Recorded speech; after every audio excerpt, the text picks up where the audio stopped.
Good evening and welcome. My name is Ginger Fay and I'll be your host and moderator for tonight's webinar. I work at Appleruth, which is a tutoring and test prep company that helps students achieve their academic and college goals. And we're delighted to have you join us for this conversation, which is one of many free programs that we offer for students and families who are educating their education or navigating, their educational journey.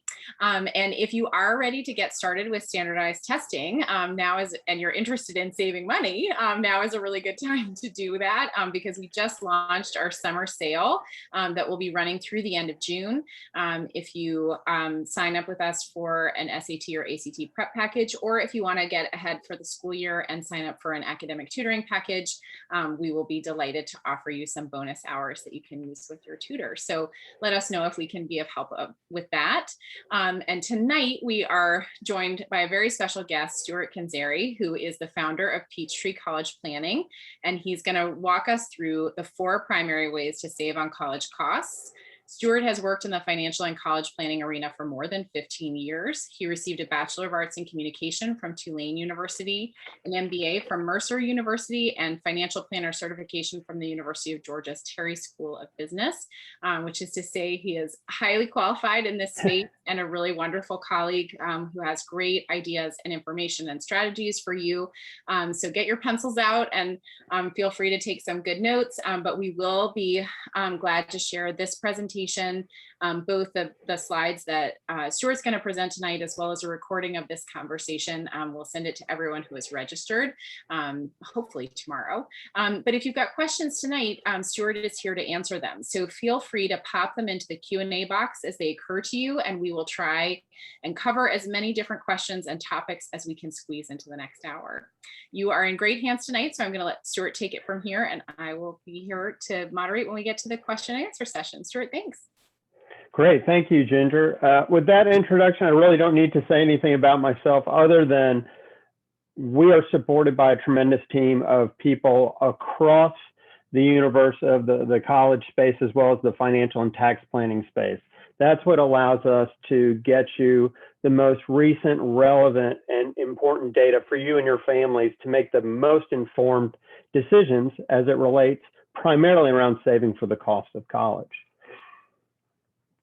I'm not going to talk too much about what our organization does, but we do believe in a comprehensive approach to doing this. A lot of people, some of the biggest mistakes I've seen are people do things in vacuums and they don't realize that really anything that you do in the college financial planning, college admissions, or just the financial planning space when you're tackling this problem of college has a ripple effect. So really be aware that if you do something over here on the left side, it could have a big impact over on the right.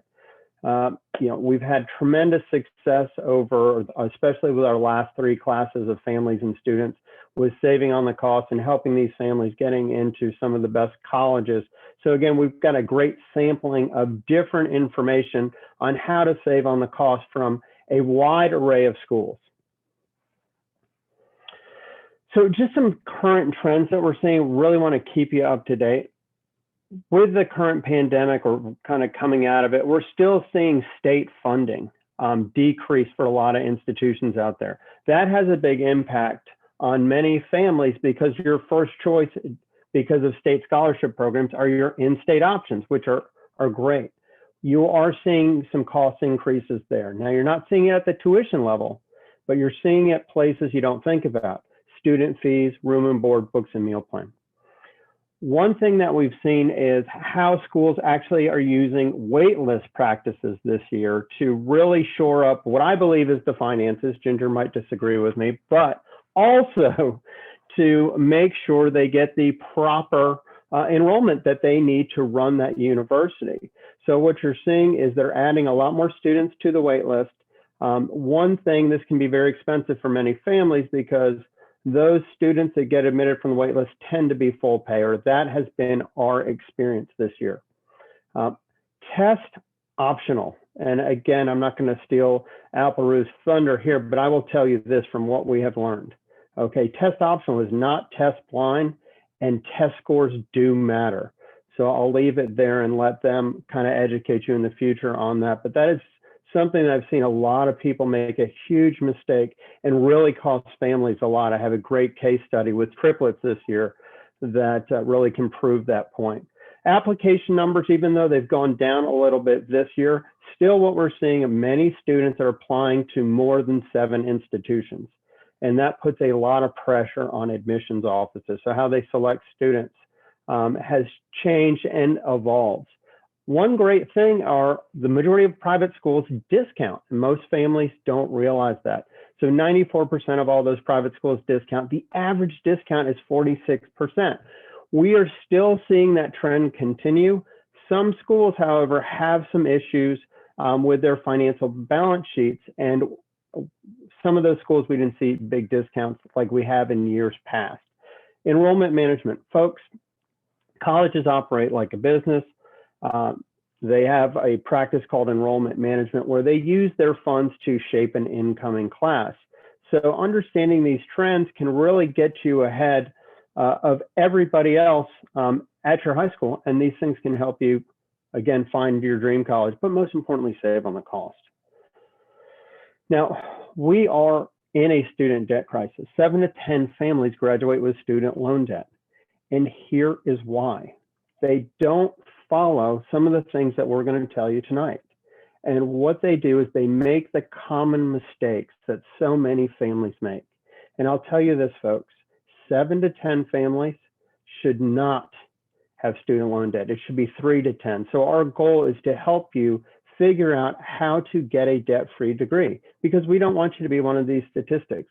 And I'll tell you this, as a parent, what student loan debt does to our students, it really limits some of their options down the road.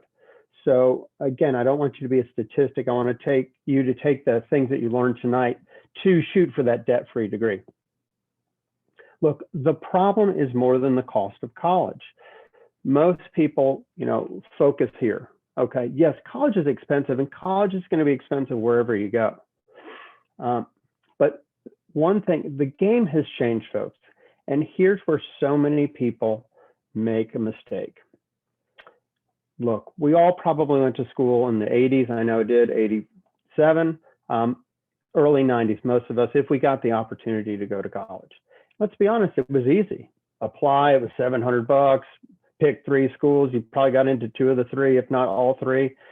And you were out in 4 years, maybe you took a little summer school. It was very manageable. It was kind of like playing the game of checkers.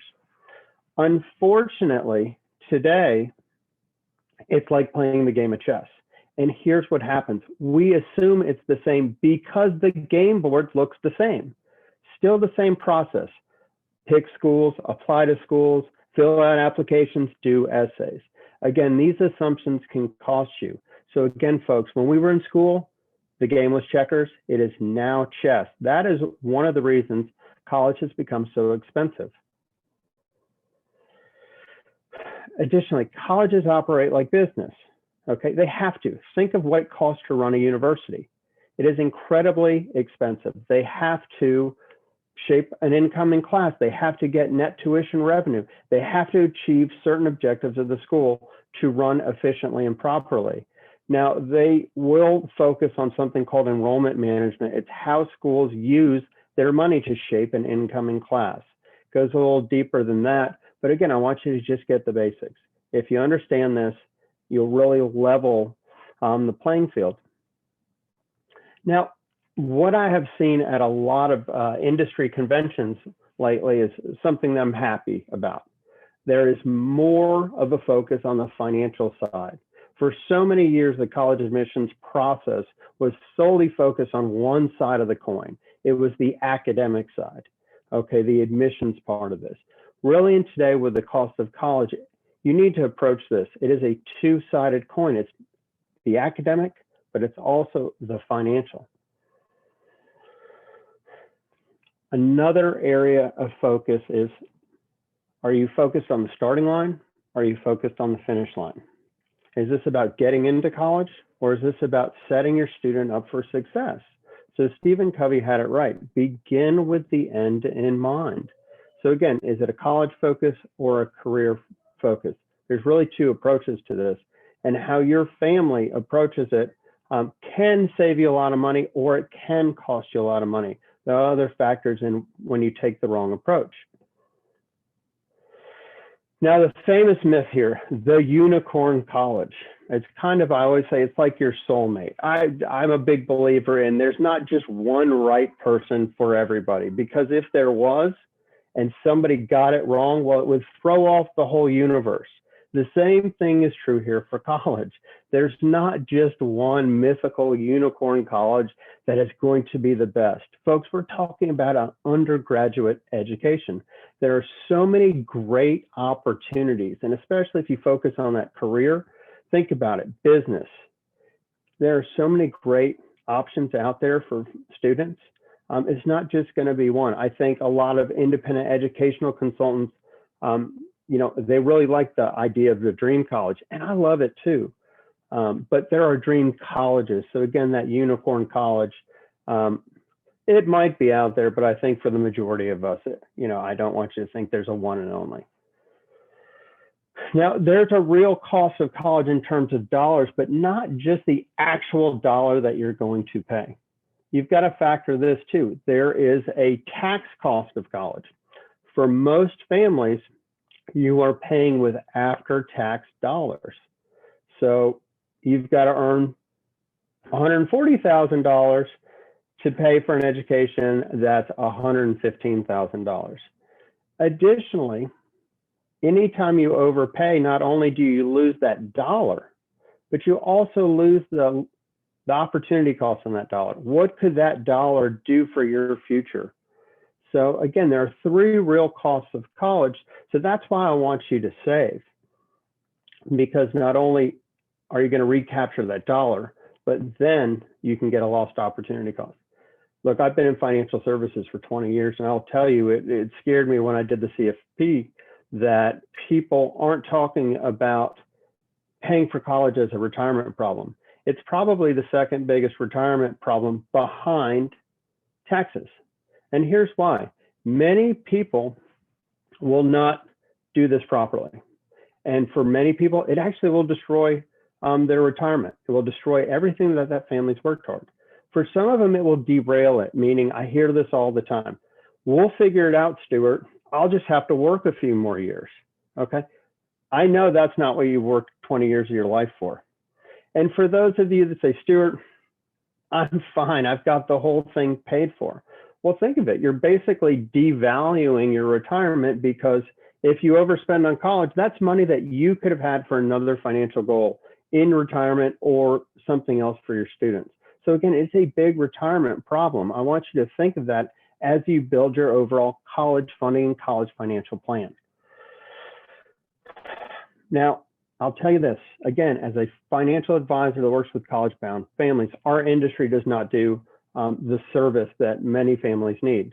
Now, we tell you how to save for college, but we don't tell you how to save on college. And that is a big issue. And that's what so many people are experiencing, because we have this great community of educational consultants, man. They can shape your student's resume. They can build a wonderful essay. They can get the best colleges. But at the end of the day, if those colleges are too expensive, or those colleges put you in jeopardy of derailing your retirement, that's not good. And, a lot of financial advisors will basically, tell you the plan should be just put your money in a 529 account. We'll figure it out when we get there. That's not a good strategy, folks. So again, saving for college is important, but saving on the cost is more important.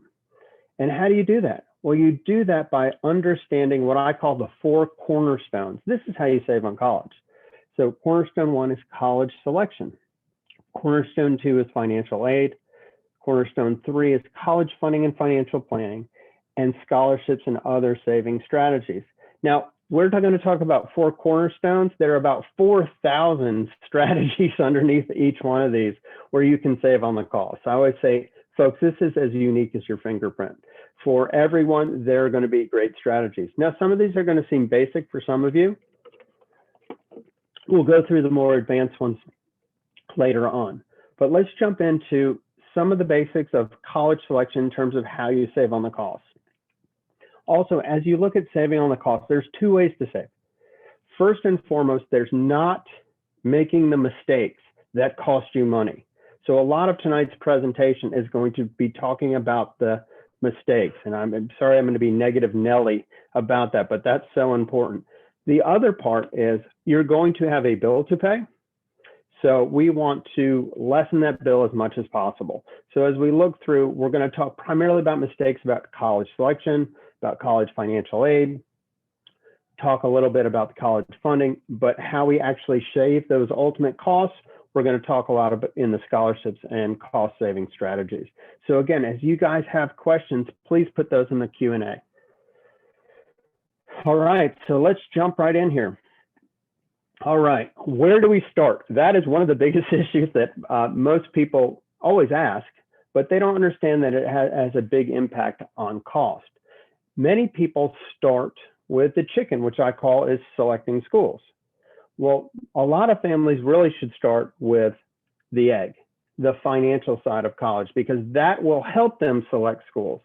So sometimes for some of you, selection is going to drive your strategy, okay? And for some of you, your financial aid strategy is going to drive your selection.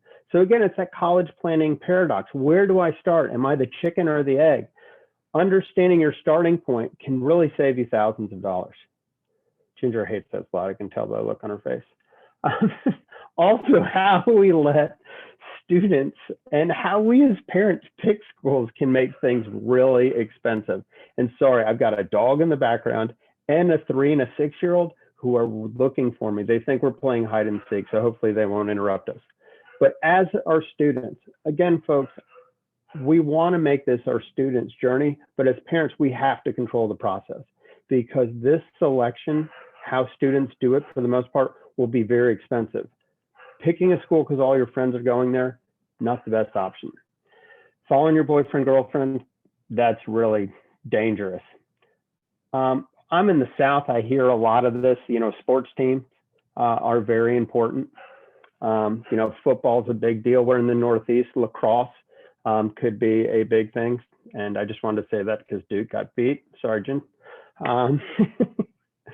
Party school. Now, again, students are not going to tell you. In the 80s, let's be honest, we said, hey, I want to go to the party school. That's why I kind of picked Tulane, and it was top libraries to meet girls was one of the reasons. My dad was not happy. But your students are going to say this: I want the full college experience. Folks, that could easily put you on a 6-year path of college, near the beach. Then they get into the important stuff like majors. Now, mom and dad, how we do it also can really cost us money. And it's when we focus on the money. Again, not understanding that there is a sticker price to college, and then there's a net price that our family will pay.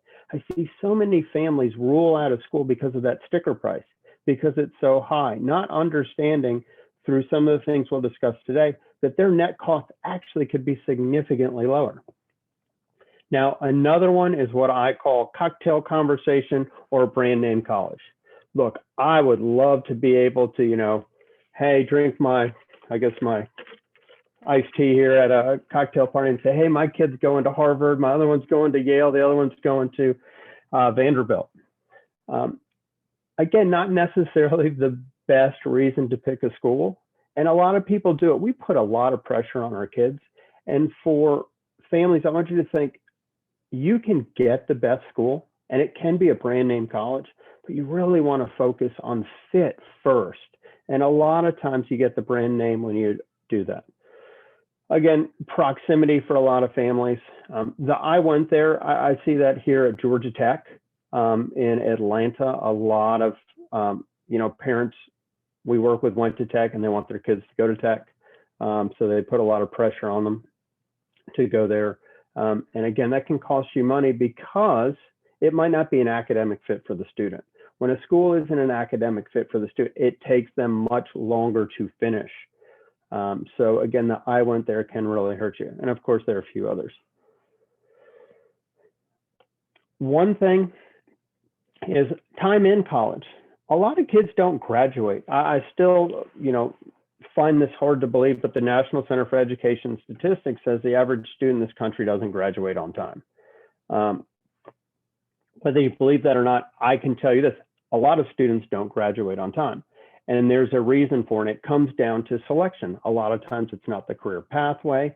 Sometimes it's applying to a school and saying, hey, I'm gonna go in through the, actuarial science program because I can get in easier than that. Well, a lot of times what will happen when students do that and then they switch majors, it can back up students that are trying to graduate on time. So what I want you to do is understand graduation rates at the schools that you're looking at, because many schools don't graduate students on time. And I will tell you this, that 5th year of college can be the biggest cost, because not only are you paying tuition, room and board, books, but your student has also lost the potential first year in the workforce. So look at that. That can be a $72,000 swing. So just think of that. Imagine that for 1 minute. Just if we stopped here today and a few of you took this and all of a sudden, instead of your student is now on a 4-year path, think of the impact that that could have on their career and your financial life. Again, talking about the 2 paths of college. Are you focused on the starting line where we're talking about the school, major, and the career? Or are we talking the finish line, career, major, college? We always say, always focus, if you can, on the career pathway. I know a lot of people, I know Ginger's one, will always say, look, I know college is a time to really develop what the interests are of a student. And I totally agree with that. I'm not saying, hey, we've got to get your student to know that they want to be an ENT by, the day they hit the freshman quad. What we want to do is we want to really investigate a student's strengths, their interests, and really eliminate some things maybe they don't want to study. I promise you that will help you get on a 4-year path if your program is a 4-year program. Also, you have to think like an admissions officer. College admissions officers are looking for certain types of students. Really, the easiest way to understand this is they're looking for students really in the upper 50 percentile, really in the upper quartile or in the upper 25%. For a lot of schools that if your student is in that top 25%, you can save a lot of money. Schools that award merit aid and are looking for students like yours, and if they're in that top 25%, again, that can be a great way to save on your college costs. And again, it's knowing your financial aid strategy, which we'll get into. Getting into the data, understanding how schools admit students is also important. There are a lot of different statistics around the health of colleges, something called enrollment yield as another thing. How many offers does a school need to send out to get the yield that they're looking for? In this example, look, Harvard has an 81% enrollment yield. So what does that mean? If we send 10 acceptance letters out, 8.1 students are going to say, yes, I would like to come. Where if we're Drexel, well, only 8%. What does this mean?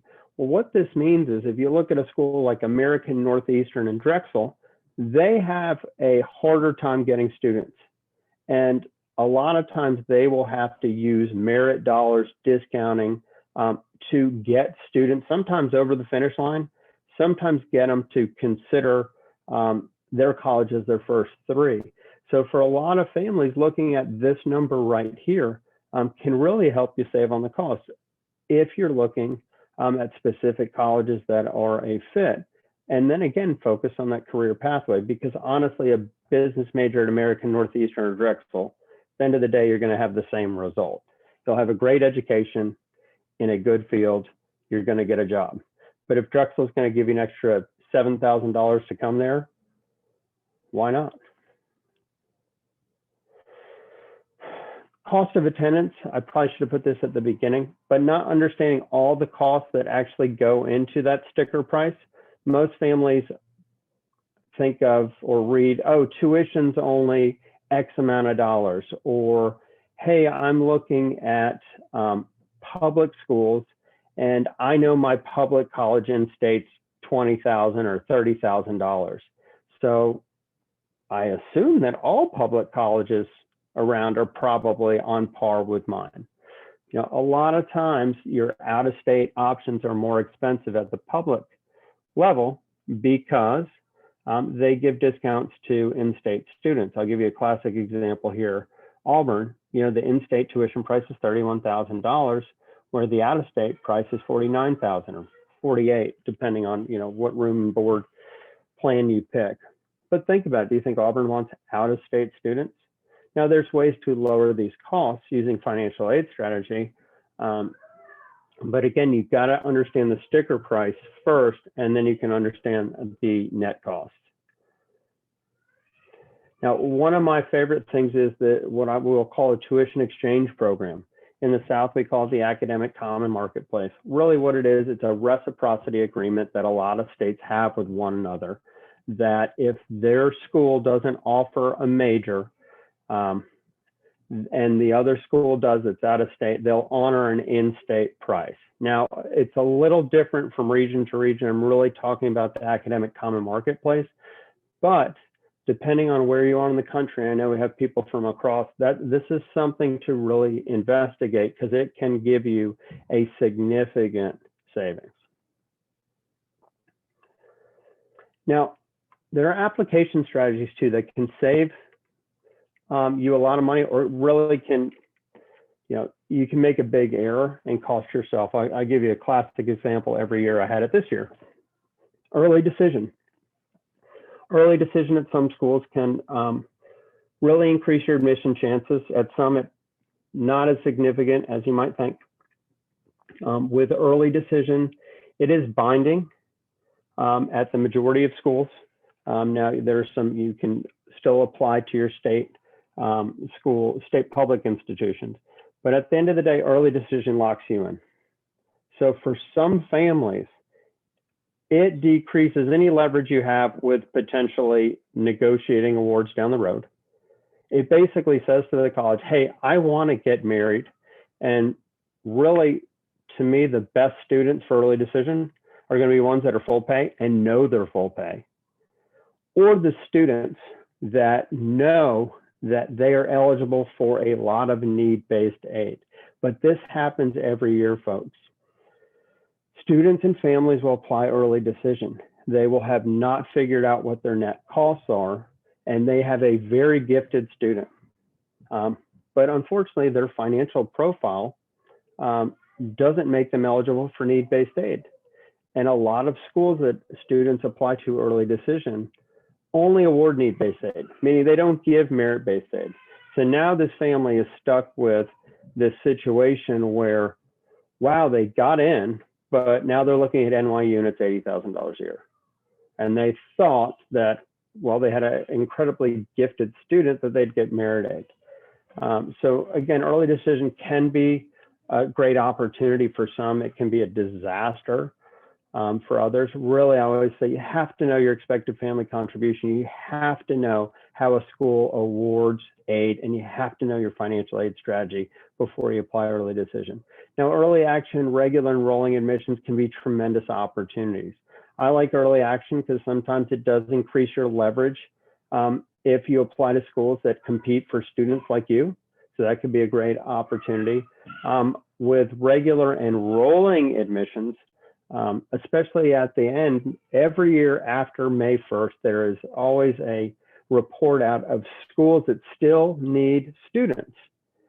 So for a lot of families, there might be a school or two on the list that could be a great fit that you could get a tremendous award from. So again, having your application strategy defined before you, pick your final school list is really going to be important. And making sure once you have your final school list, understanding your application strategy at each one of those schools. I'm not going to go into, what you can and can't do, what the pros and cons of those strategies are. I just want to understand that making a mistake with your application strategy can be expensive, or it can be a great opportunity. So as we go through college, I'm going to do this at the end of each is, really kind of, again, what are some of the ways to cut down on the costs? So I'll tell you the one thing to get the right college and get out on time and hopefully achieve a debt-free degree. You've got to make sure it's a fit. And when we say fit, we like to say we like to use the acronym FACTS. You gotta get the facts right to win. Has to be a financial fit, has to be an academic fit, has to be a career fit, gotta be a timeline fit. You gotta manage the timelines properly. It's gotta be a social fit. Some other things to consider. The size of the college. Now, most people don't realize that about 75% of all the colleges out there have less than 10,000 students. So if your student is going to do better in a smaller environment, this can be a tremendous opportunity. And most students will tell you they want a big college. All right, they don't understand the difference between 30,000 kids and 10,000 kids. They just say bigger than their high school. So size does provide a big opportunity as you're looking through different colleges. Again, early decision, early action, those tuition exchange programs, that's something to look at. ROTC, a great way to lower the cost if your student's into that. Service academies, most people don't realize those are free. They're tremendously competitive, but again, they're a great savings. And then thinking. Colleges act like a business. If they want your student, they'll usually compete for them in some form or fashion. Now, that's not the case always with the top 50 schools, but with the other, 3,700, it is. So let's talk about financial aid. Developing your financial aid strategy is critical for success. I don't care if you're Bill Gates and make $5 billion, okay, or whatever he makes a year. He has a financial aid strategy that he needs to use. I guess it's if you watch the college admission scandal, it's the backdoor strategy. He buys a few buildings on campus. But as you look through those financial aid strategies, it is available to everyone. One of the biggest myths that I see out there is I make too much money. And people rule out a lot of options or miss the opportunity to pick schools that would award their student a lot of merit-based aid. So many families aren't going to qualify for need-based aid. And need-based aid is just based on your financial profile. So it's based on something called your expected family contribution. So a lot of people assume they make too much money for need-based aid. Again, that's a myth out there, especially if you have multiple kids in college. So identifying, are you eligible for need-based aid? If you have one, if you have two. Now, there are some changes that you'll see coming out and see in the news with the FAFSA simplification for schools that accept the FAFSA only, where you might not be eligible for as much need-based aid when you have multiple kids in college.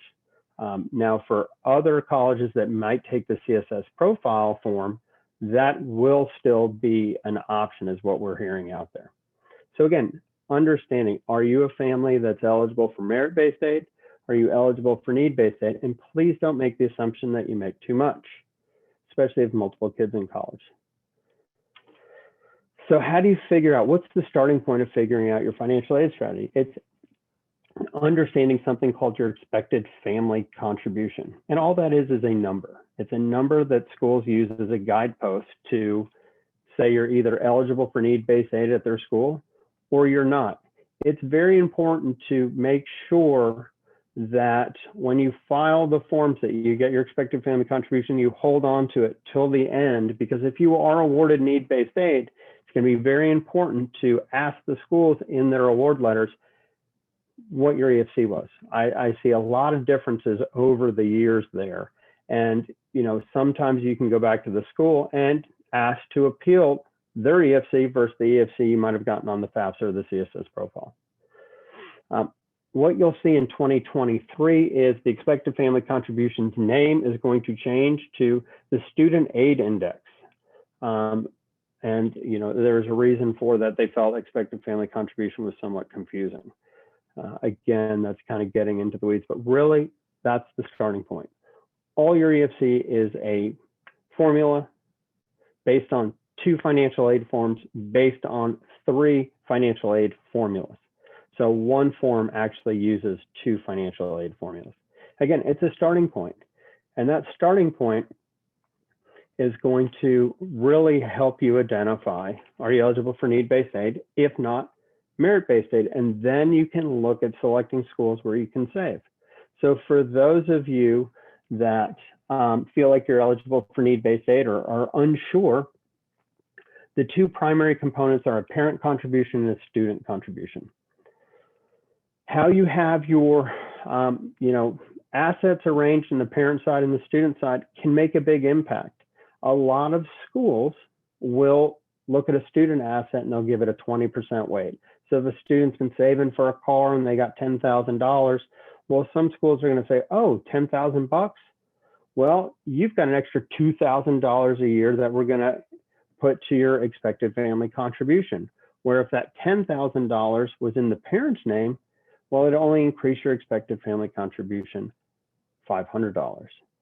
So again, if you know your EFC, that's great. I think the key thing is to know if you could improve it, and if it even makes sense to improve it. A lot of people will, do a lot of EFC repositioning, cost themselves a lot of money because they are moving from one financial product to another, which can be expensive.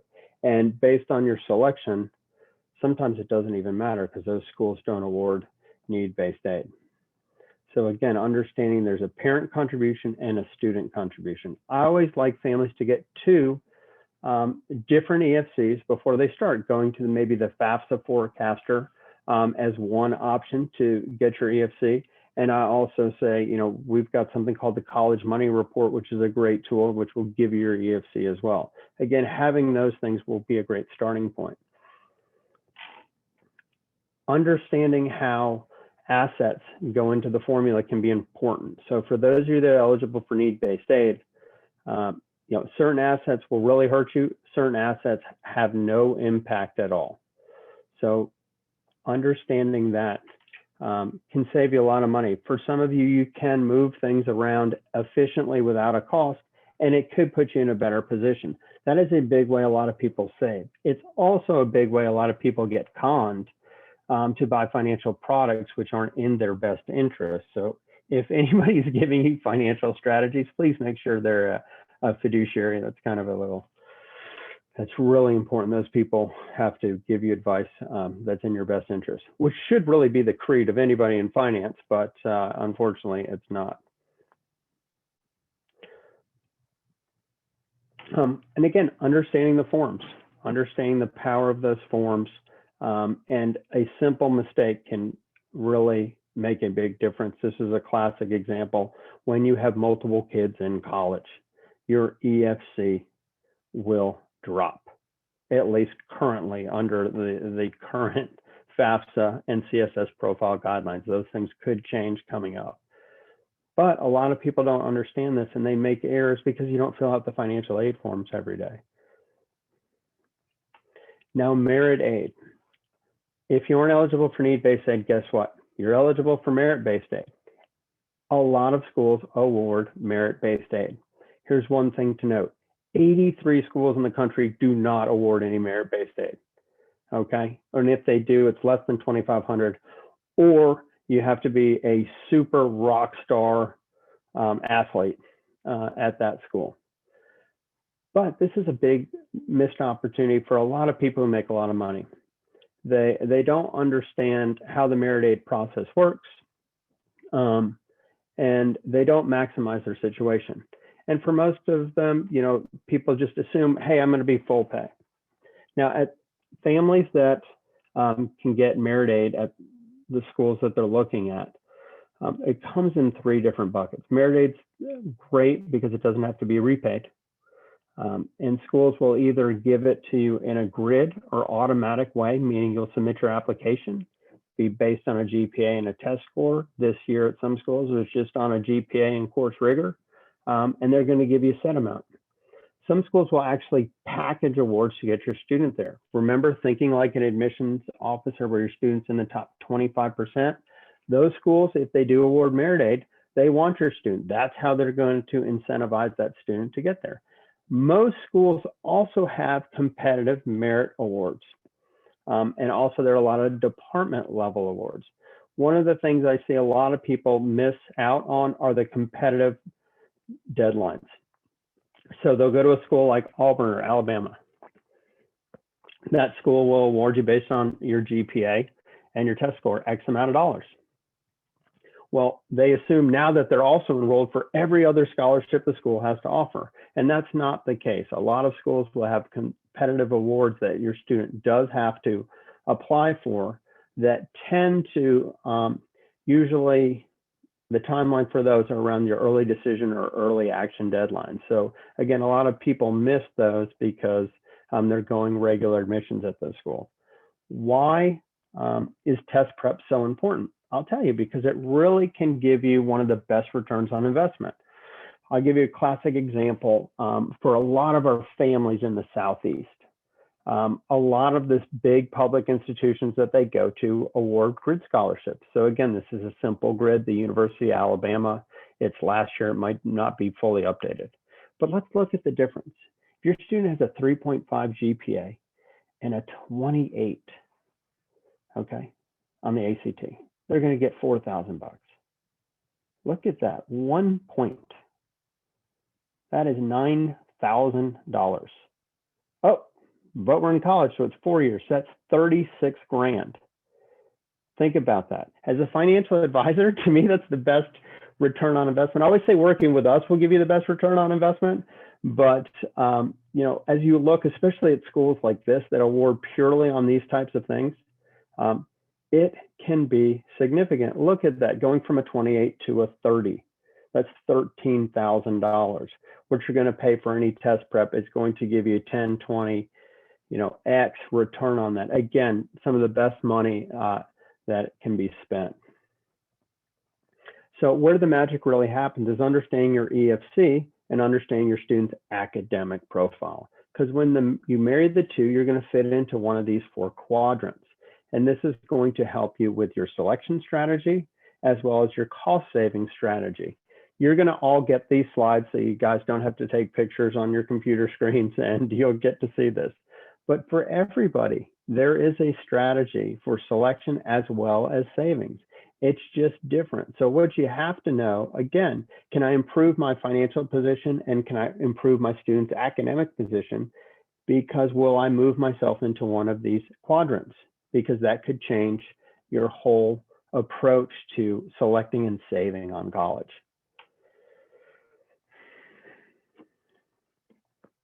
So again, financial aid is for everyone. Identify your strategy. You're either going to be a merit-based family or a need-based family. And again, I know Apple Ruth families. I work with a lot of them from around the country. Okay, you apply to elite schools. That's why you use Apple Ruth for test prep to increase those scores. Here's the one thing though, please understand that school's financial aid strategy before you apply. I do have a lot of families that make just enough money not to be eligible for need-based aid. They've got the valedictorian, but you know, the school isn't going to award them any merit-based aid, because for a lot of those schools, if they awarded merit-based, they'd have to award it to every kid. So again, make sure you know that. Again, test prep's going to be the best return on investment, and also understanding the format that's the best fit for your student, again, can be a tremendous savings. Because I'll tell you this, the small group tutoring can be a great investment.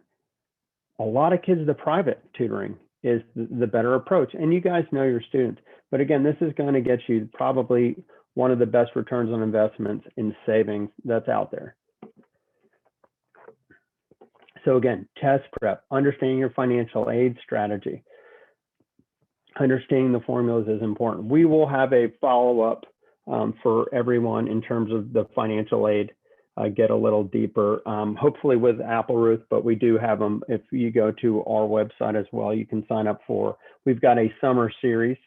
It's going to be every Tuesday night starting next week. So we'll have different topics. So please feel free to get a little more information there. So let's talk about college funding and financial planning. That's really my wheelhouse. That's what I love. I'm a numbers geek.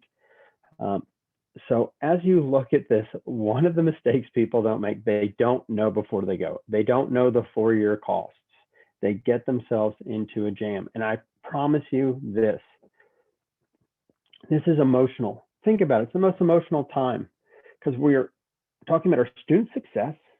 We're talking about our retirement, and we're talking about our money. So again, these things can really make us make some irrational decisions. And I know this. I do it now and I know better. I tell my guys, look, if you work hard, you get into any college, I'll send you there. Man, if one of those kids, they're 6 now and 3, if one of those kids gets into NYU in the next 15 years, I will be in the poorhouse because NYU will probably be $120,000 by then. Again, know before you go, know your 4-year costs and your plan to pay. And if you have a gap, understand how you're going to fill that, because there's a lot of great ways to do it and to solve that gap issue. And there's some really poor ways that will really cost you a lot of extra money.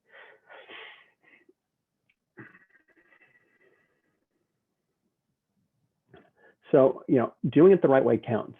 I like to put it into this perspective. These are the 3 categories as you look at your financial situation. This is how you can actually cut what you're going to pay. You first identify your resources. Are you going to pay with cash flow? Are you paying with outside scholarships? Are you doing loans? Are you using 529? Are grandparents paying? Do you have tax opportunities? Do you have Roth? Are you going to use a 72T election out of your retirement accounts? Again, how you use your resources coupled with the strategies will save you a lot of money, but timing is critical. I have a lot of families who forget the timing piece and they get themselves into trouble. A lot of families have the bulk of their college assets in 529 accounts. And I always say this is a mini lesson in retirement planning. You will run out of money early if you have to take out of your 529 accounts if the market is down significantly. Look, the market is very volatile. It's going to continue to be volatile. If you get yourself in a situation where college is due, the bill is due for that semester, and the market happens to be down 20% at the time, again, taking out of your 529 account can be a horrible decision. All right? So understanding the timing of how you use your resources is just as important as saving for your resources. You can stretch your resources using timing in terms of setting up when to use them. What's the most efficient time? One big thing I like to note, especially if you're eligible for need-based aid, grandparents paying the bill can sometimes really hurt your financial aid because colleges see it as what they call an non-taxed income to the student, which they weigh at 50%. So again, understanding, school's financial aid strategy, understanding your resources and your payment strategy can save you a lot of money. A lot of people still will have to use loans. And I hope after tonight, it's a fewer folks than before we started, but using the right loan stack is important. Here's why. If you've done this before, you've probably seen a financial aid award that basically, let's say, you have college fully funded and you're jumping for joy. And then you start looking through the details and you're like, oh, great. I got a direct federal loan of $5,500. Oh, I got this thing called a Parent Plus loan for $47,000 and a zero balance at the end. So folks, a Parent Plus loan is not the best loan to use for college. It is given out in almost every financial aid award. I personally believe it's the government's strategy to pay off the debt down the road. I don't think we'll have loan forgiveness, but that's just my personal opinion. There's a much better way to stack your loans if you're going to use them. And again, this is how you can save money, because with loans, you've got interest, you've got origination fees, you've got prepayment penalties. So making sure you put together the right loan stack when you use loans can save you thousands of dollars. So again, as you look through college funding and financial planning, again, know before you go, understand, your resources and how to best time those resources, cash flow planning. There are 1,000 different ways to save on the cost of college, and it's going to be unique to everybody.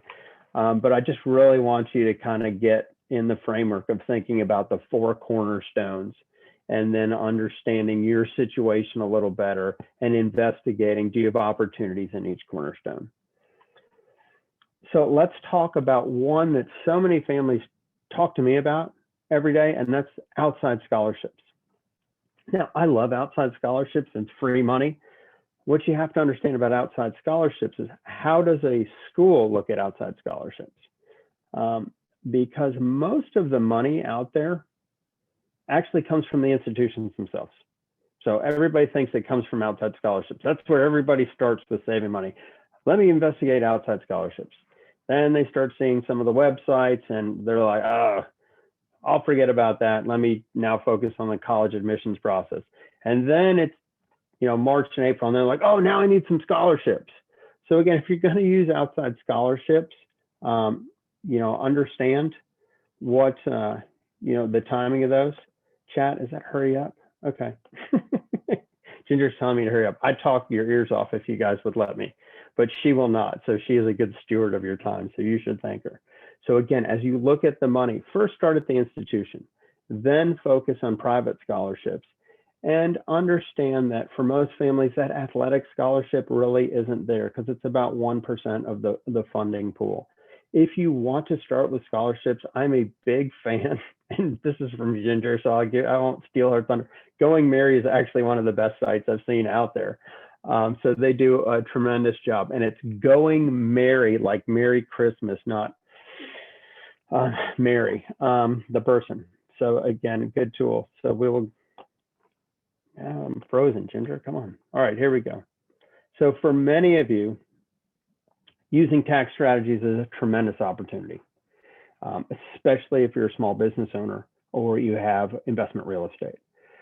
It's almost an unfair advantage. And here's the thing, most CPAs, I love them to death. Most of them are just tax preparers. They're not tax planners. The tax planners out there, they tend to focus on the bigger fish items, which are, the billionaire real estate conservation easement strategies and things like that.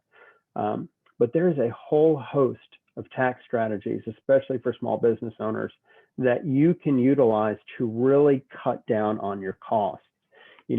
For everybody out there that makes under $160,000, you have something called the American Opportunity Tax Credit. That is a $2,500 tax credit.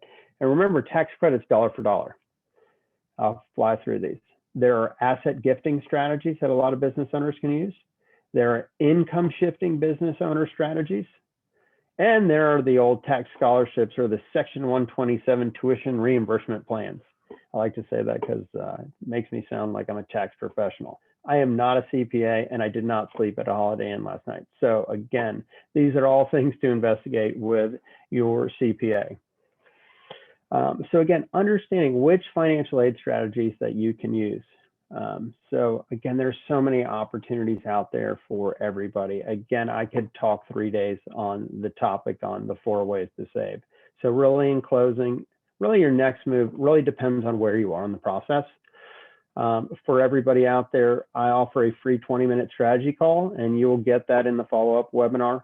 And for those of you that don't want to talk to me because you're worried I'm going to talk your ears off, and I get it, I would say go with the College Money Report to start. Again, that's going to help you identify your financial aid strategy.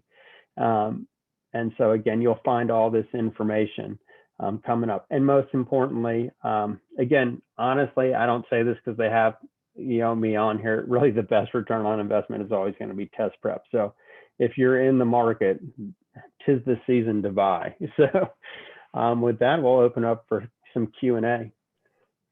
Thank you, Stuart.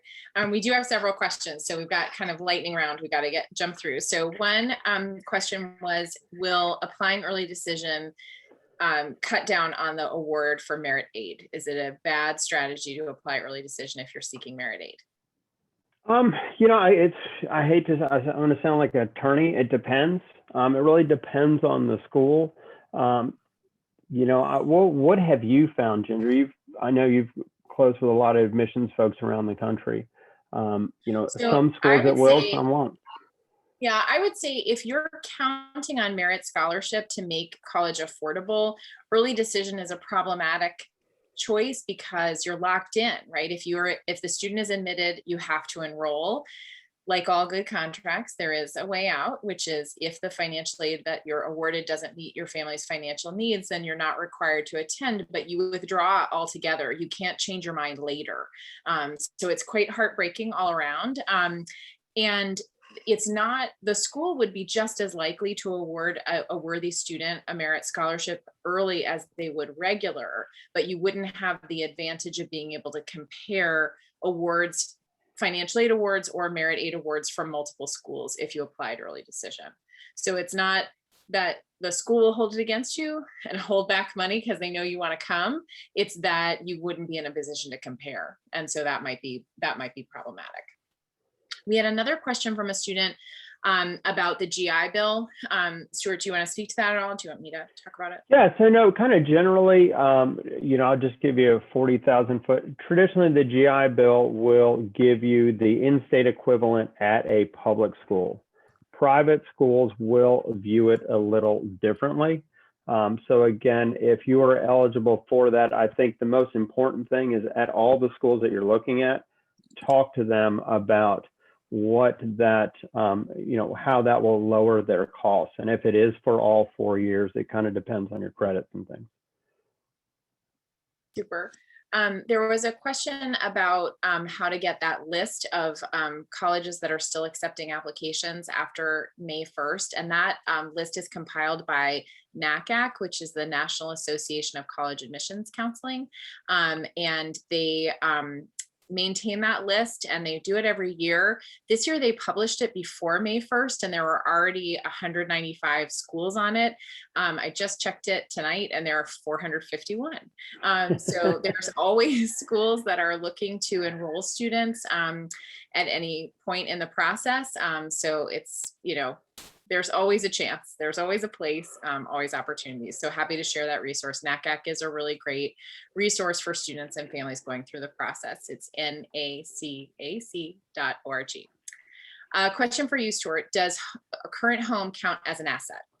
So a current home, if it's a primary home on the FAFSA schools that only accept the FAFSA, it does not count in the formula. 183 schools in the country will give it a weight. And those, about half of the CSS profile schools. Now, the weight is different from school to school. They usually will do it as a ratio to your income. So sometimes it's 1 times your adjusted gross income up to 3 times. For a family that might have a home paid off, again, that can sometimes really hurt you with financial aid. I know the school like Emory really puts a bigger weight on home equity than a lot of other schools. Thank you. There was a question about student assets counting against them. A family's thinking about opening a Roth IRA for a rising sophomore to keep the money from their summer job. Any recommendations on that? That is a great question. So one of the assets that are not included, and again, attending a financial aid workshop would be helpful so you can understand this. Retirement assets are not included in any of the formulas. So again, that Roth will not penalize the student. And if the family has income from an investment property, if it's not a small business, doesn't that count as parental income? Does that? Yes, because it flows through on your tax return. So you'll either do Schedule C or Schedule E with it. So, it depends on where it hits that tax return, but it will be in your adjusted gross income. So it does have an impact. Now, if you have negative income, for a lot of families, they assume that that actually can help them. And at some schools, they will add that real estate loss. They'll basically add it back into your income to get a real income number. So again, real estate losses sometimes don't help you as much as people would think. Thank you. A question from one attendee: can you get a need-based aid and a merit award at the same time? You can, but again, they're not going to stack those awards, and traditionally they'll give you one or the other.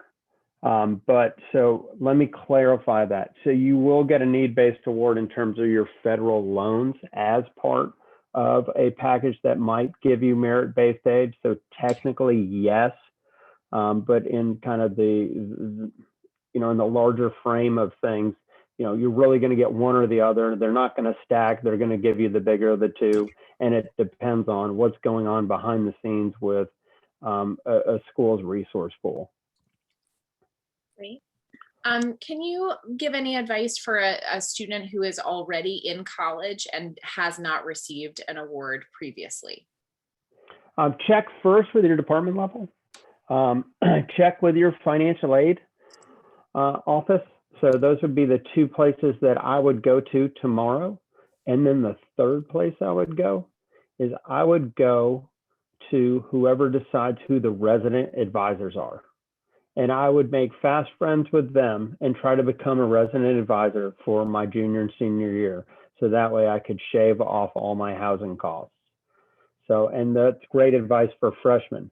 Your freshman's first friend should be the RA, okay? Because that RA is going to tell them how to be an RA, and that will save you a lot of money. So that is a great question. That's something we didn't cover, but now we covered.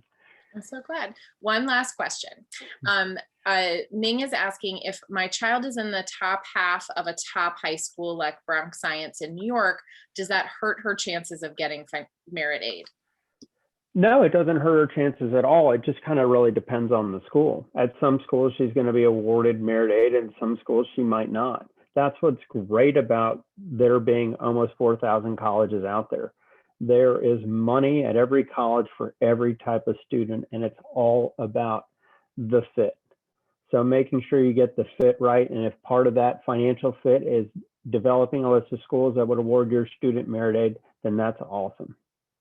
Fantastic. Stuart, thank you so much for sharing so many good tips and ideas and strategies with our audience tonight. We're grateful for you and appreciate the offer that you're giving families, that if they want to sign up with a consultation with you, they can, or join the Tuesday series. That's all at Peachtree College Planning.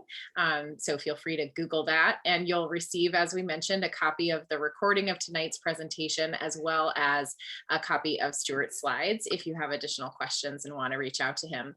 Thank you all so much for attending. Good luck with the journey ahead. There is great adventure to it, and great excitement to it, and great possibilities. With a little bit of planning, you can actually accomplish your goals, and we're glad to be part of that help and part of your cheerleading team. Thank you all for being here, and good night.